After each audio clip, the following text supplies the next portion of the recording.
dito ng isa pa, then tutulo, parang ganun. Kaya hindi mo natin papasukin yan.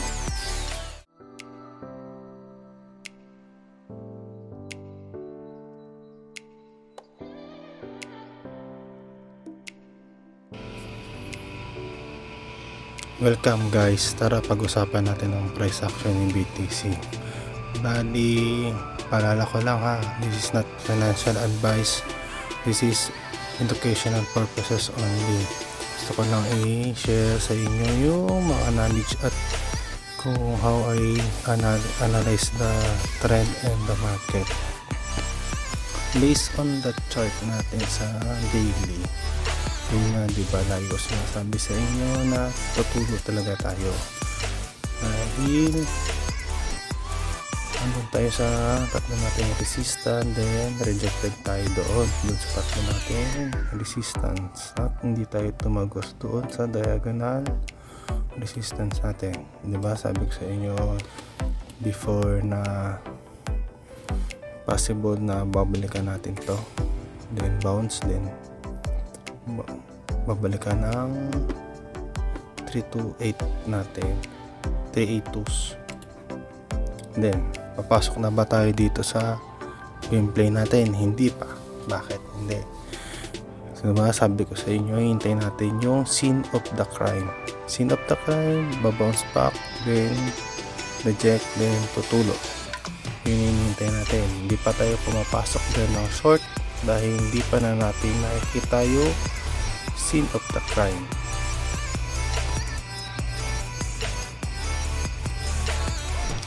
Ang gusto natin mangyari,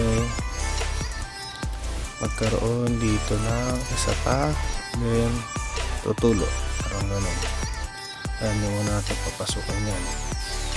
Tapos sa 4H, yan yung sinasabi kong possible sa lower time frame, babalikin dito, then tutulo. Kung gusto nyo pumasok, possible naman pwede nyo itong ilong, pero PP agad ha, kasi support din natin ito. Possible support din ito ang area nito. Kunin natin ang bastos ito, ayaw magpag-login na.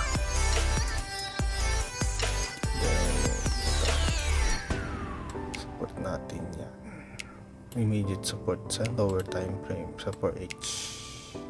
Yan, support din natin yan. Then pwedeng possible, pwedeng tumalbog or basagin. Tingnan natin kung re-respetuhin. Kung hindi re-respetuhin, hindi, talagang babasagin talaga yan. Okay, then sa weekly, mabilis ang update lang kasi weekend ngayon, wala masyadong galaw.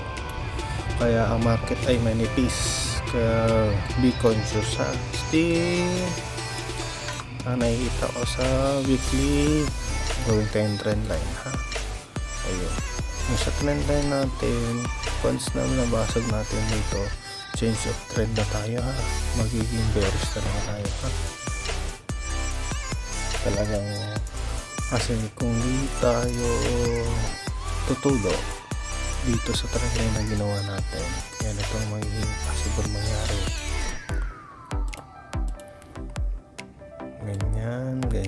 Ganyan, then tatalbog.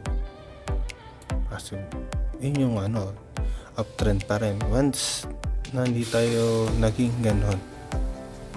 At pagdating dito, ganyan, then ganyan, change of trend. Ibig sabihin bear market na talaga. Paalala ha, mag-May na, may kasabihan tayo sa stock market, sell in May and go away. Then kailan mabalik na sa October. Ibig sabihin hindi ka na mag-trade nun. Ibig sabihin it's oras na para mag-bodega. Masarap mag-bodega that time. Karon May to June to September. Yan, bodega game yun ha. Di ibig sabihin na sell in May and go away. Ibig sabihin di na mag-bodega. Ibig sabihin, po-position na tayo noon that time. Para once na bumalik ang bull market and mag 120 KC BTC, at least kahit pa paano maganda-ganda ang gain natin. Yan, ganyan mangyayari. Feeling ko yung recovery ang nangyayari kasi ito kasi parang kapon hanggang sa pabalik ko. Ngayon lang, sa daily still nandun pala tayo sa megaphone pattern. Lagi pinapaalala yan. Still nasa bearish pa rin tayo. Kaya natin makawala dun sa megaphone pattern. Then dito kung papasok na sa trade na to, hindi pa.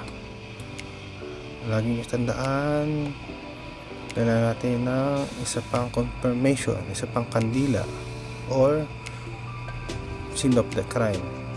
Mabalik yan, then tutulo. Yun lang yun. Linggo bukas possible baka alam mo naman si Trump, linggo paborito niyang ipagalaw ang market, kaya be conscious lang ha, yung i-check mabuti. Then Ethereum still tumulo na tayo, still possible baka if ma-manage na mga bulls, magba-bounce play tayo dito. Bilisan lang yan, talbog as mauntog lang din agad dito sa diagonal resistance, then tutulo ulit, then another leg down. Still same pa rin, wala pa rin pinagbago sa Ethereum. Balita, ayun, kahapon ay maraming na wipe out dahil sa PCE data natin hindi maganda, kaya 1.2 trillion na wipe out sa US stock market. Common na to, hindi na to bago, common to sa stock market na ganito kalaking naliliquidate, na-wipe out sa market. Common yan. Bakit common? Kasi malaki ang kanilang market value. Then wala namang masyado, yun lang na pinardon lang ni Donald Trump ang mga tatlong founder of BitMEX Crypto Exchange. Yun lang, wala namang masyadong news eh. Yun lang, nang nangyari lang kahapon. Expectation natin is 2.7, ang nilabas ng federal is 2.8, mataas dun sa expectation, kaya nagkaroon tayo ng sell-off. Yun lang naman yun. Hindi gusto ng mga investor yun at ng mga market maker, pero yung mga market maker gusto nila yan kasi mas ma-manipulate nila yung market. Then coin glass, tingnan natin ang possible na ma-liquidate. Ayun, bumubuong bagyo. Ibig sabihin, dumadami ang naka-short. Pag ganyan, pag kumakapa lang sa taas, maraming naka-short. Ibig sabihin, marami silang i-liquidate dyan, dito. Possible i-liquidate to ng mga market makers. Kahit naka-short sila, i-liquidate yan. Possible mag-pump. Hindi natin alam kung ano oras, kung kailan nila. Yung feeling ko kasi unahin mo na itong ilago mo, kasi based on that always, lagi ko sinasabi niya sa inyo, diba, trend is your friend. Kung anong trend, sundan lang. Ay yung nakikita natin babagsak, possible kukunin mo na to bago mag pump. Yun lang, mabilisang update lang kasi Sabado walang masyadong galaw, walang masyadong volume, still yung pa rin. Yun lang guys, always remember, trend is your friend. Bye bye.